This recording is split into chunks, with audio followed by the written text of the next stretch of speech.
This wine was bottled nearly 100 years ago. We're gonna open it up, see what's inside.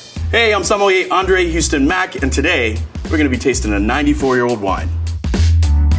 I think there's a lot of excitement around a bottle this special. It's 100 years old. To me, I start to look at a lot of like history and like what was going on when the wine was made. Most wine is actually supposed to be aged anywhere from 5 to 10 years. But there's also special wines from special areas that you could age the wines for 50 years. Wine can definitely get too old. And so we have our fingers crossed with this one to see if it's still stands the test of time. I love drinking old wine. I'd have to say that it takes a little bit of time to get used to it. It is an acquired taste in a way. We're opening a time capsule, right? So this is going to transport us to France, to Bordeaux. So this is from Bordeaux. This is from the left bank called Médoc. Within that, there's a sub-region called Saint-Julien. And this is Château Brainaire-Cucru. So, and this is 1928. This is considered one of the greatest vintages in Bordeaux. So you can imagine that this wine is pretty coveted. 28 was very dry, not a lot of rain, and pretty perfect growing conditions for this particular vintage. So what we're gonna drink and taste today was really dependent on what the weather was like almost 100 years ago. So it's a really, really special moment. What this bottle of wine cost upon release back in the 20s, I would probably say somewhere around $3 to $5. $3 to $5 almost 100 years ago was expensive. I know I'm gonna get killed for saying this, but like, this represents value at a nearly 100-year-old bottle of wine that you can get for $800. Now, granted, I understand that most people couldn't even fathom spending $800 on a bottle of wine, but in that realm, that's why it creates a value. A bottle of 1945 Bordeaux went to auction for $150,000. I'm excited to open this up. All right, so I think at first we're gonna do a little visual analysis on the wine and just kind of take a look at it and see what we can tell from there. I think the first thing that I see when I look at it is that it's dirty. I wouldn't be alarmed by that. I think that's kind of a good thing. It is pretty old. I would expect that it was in some dark cellar. Looking at the label, it has everything that's supposed to be on the label. So it has the vintage, 1928. So it has the name of the Château Brainaire-Cucru. It has the regions that it's from, Saint-Julien, from the Médoc region of Bordeaux. It's in pretty good condition. Just looking at the label, intact in the bottle and everything. You know, sometimes I've seen labels that are moldy or have fallen apart or stuff like that. Also, looking at the bottle a little further, it looks like it was wrapped in saran wrap. You see these little striations here. These are actually from it being wrapped in saran wrap. Saran wrap doesn't really do anything to the wine inside. It's more about preserving the label and the integrity of the label, which, you know, tells you the vintage. Other things that I look at here, it has a foil on it, still intact, except for the top. If you look here on the top, seems like it's come undone a little bit here, but that doesn't worry me at all. I think for me, what I would really be looking at is if there was any seepage or leakage. If you detect some type of seepage, normally that would mean that there was a fluctuation in heat or something like that the wine started to expand and seep through the cork, and that's not a good thing. In my opinion, it looks like it's been stored in a consistent temperature. I would probably say the most surprising thing is the what we call the ullage. So where the actual wine sits in the bottle. In a lot of wines, you'll see, you know, the ullage kind of fluctuate, not a lot, but there's some evaporation over time. This is pretty remarkable considering that it's nearly 100 years old. The interesting part about like this label in wines from France, they don't talk about the grape varietal anywhere on the label. So you have to know a little bit about wine to kind of know what you're getting. In Bordeaux, we know that we can get a blend of 5 different grapes. Bordeaux has a sense of place and where it comes from. And so you're allowed to use these different grapes, and it's more like, you know, the chef making a pasta sauce because it's all to taste. And in Old World and definitely in Bordeaux, a lot of times it's about taste, and they use those 5 different grapes to be able to blend in to create the taste and style that they want to make. So now that we've finished the visual analysis, I'm super excited. It passed the test, and now I'm excited to open it.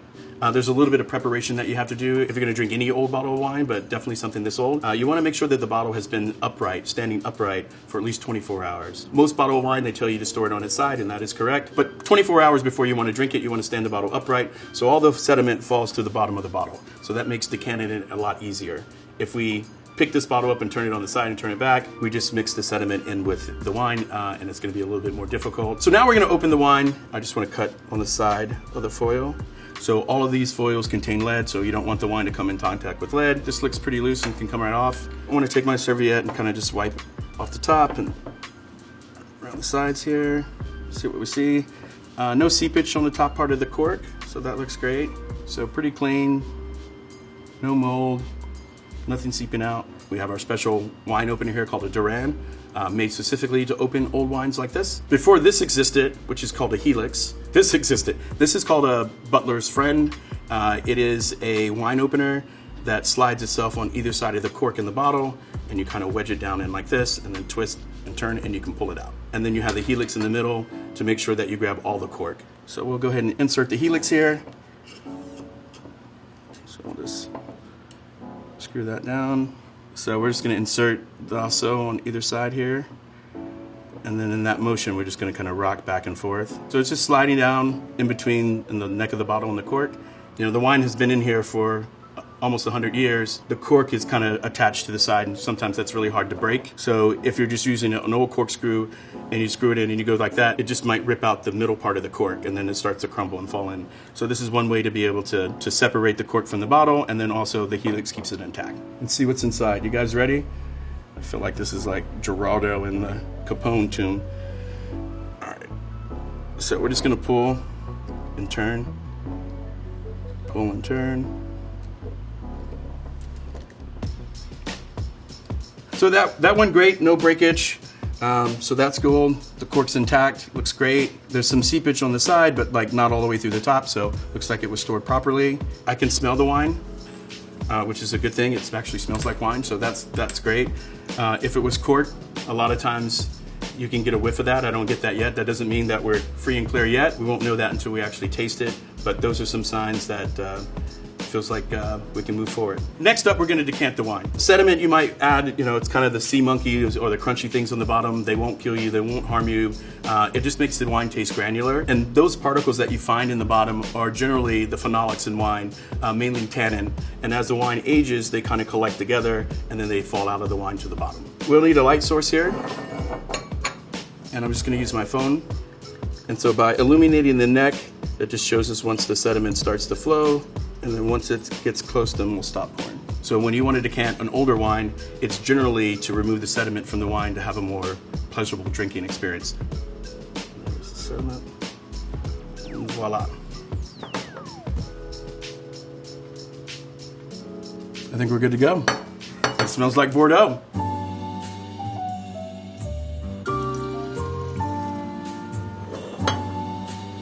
So looking at that, just brick red color. It's pretty clear, free of debris.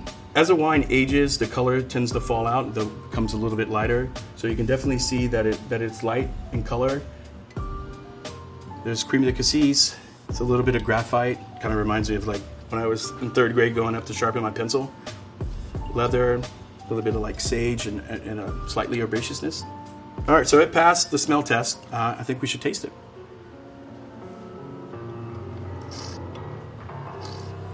I like it. I think, so I'm not going to make any excuses for it. Generally speaking, you know, you'll age a wine in order to kind of reduce the kind of the fruity elements, to kind of expose other elements of the wine.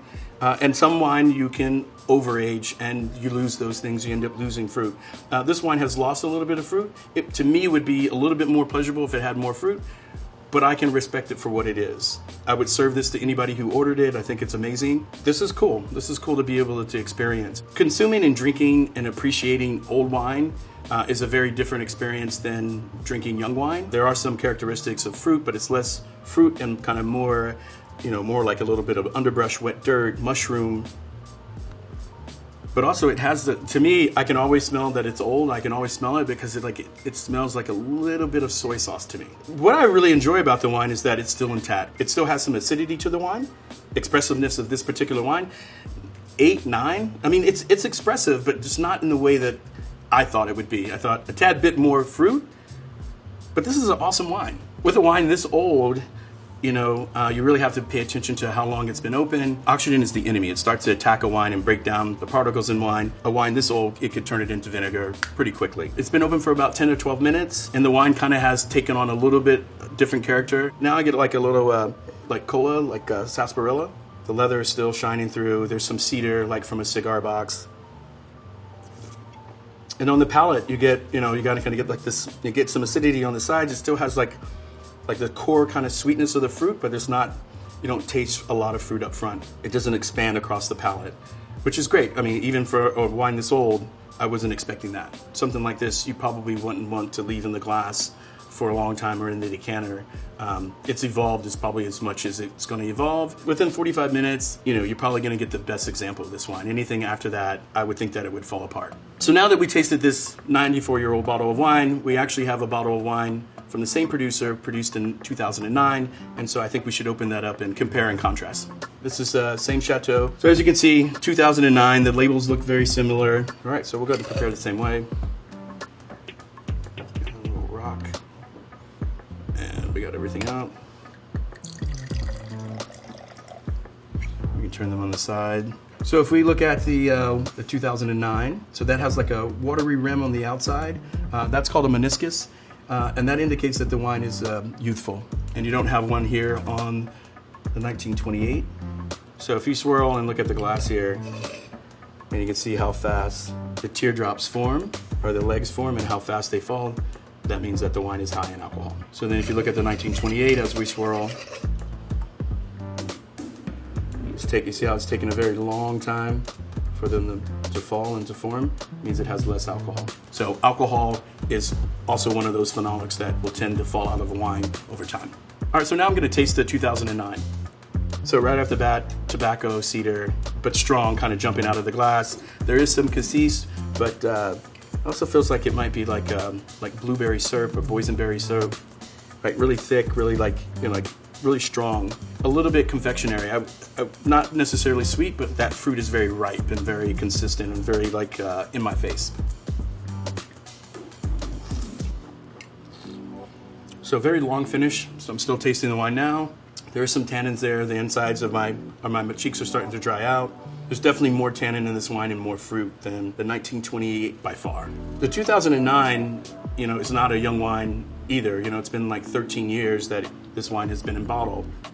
So it has some bottle maturity to it, but not 94 years. And so there's, they're two different wines, drastically different, but they do feel like they come from the same place. A lot of the things that I'm getting in the 2009, 1928 has some resemblance of those, although that they might be faded.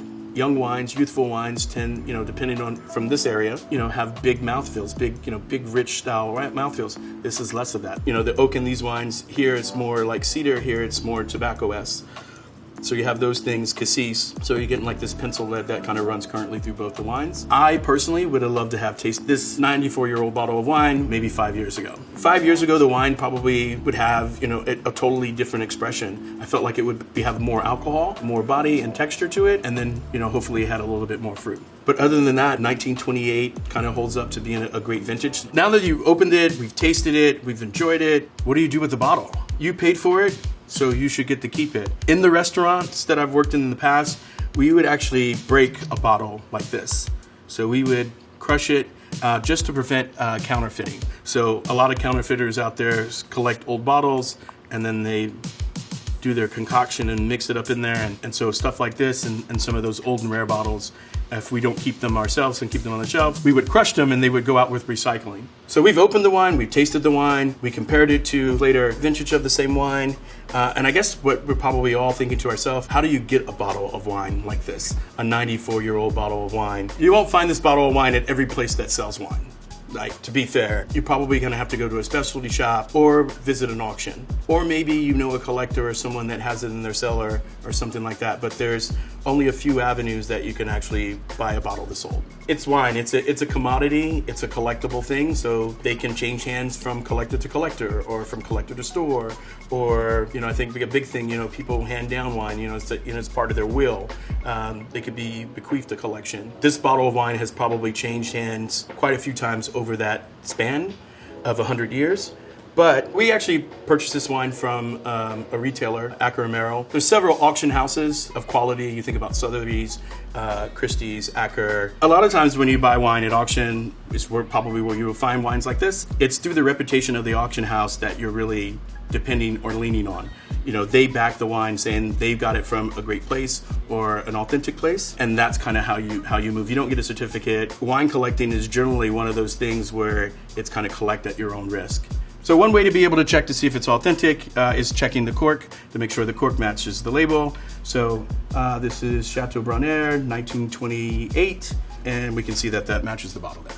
I think the hardest part is like figuring out what it's worth. Some people go by retail price, but generally you want to have a reputable auction house come in, take a look at the wines, and then give you a fair price for all of it. A case of this wine sold at Christie's auction house back in 2007 at $6,000, so that was about $500 a bottle, and now it's going for about $800. So you can use those previous prices as reference points to what the wine is worth. The most fascinating thing about collecting wine or that kind of thing is like the only way to consume it is to consume it, right? Art is different, right? You consume art by looking at it. This is like art in one way that you get to look at, but also to enjoy it, you have to consume it. And then once you consume it, it's over. Today we open this bottle of wine. That just means that there's one less bottle of 1928 out there. I mean, today is special. Anytime you get a chance to try wine from 1928, to me, I feel like that's a great day. When should you drink a bottle like this? And to me, I think it's whenever, right? You get to choose if it's a big enough celebration or not. You can experience the bottle of wine and then place it with something that was special or something, some milestone that you were celebrating. This wine has been in the bottle for 94 years. We opened it today. We tasted it. I guess my biggest takeaway, like the wine is great. It's sound. It still has some acidity. I would just say it lacks a little bit on the fruit component and texture to it. But other than that, 1928 kind of holds up to being a great vintage. The wine is still alive and standing. And for me, I would say a little bit more refined in a way, right? It's just interesting to see how it's evolved. I can't express, if you ever have the chance to do something like this, that you should really partake.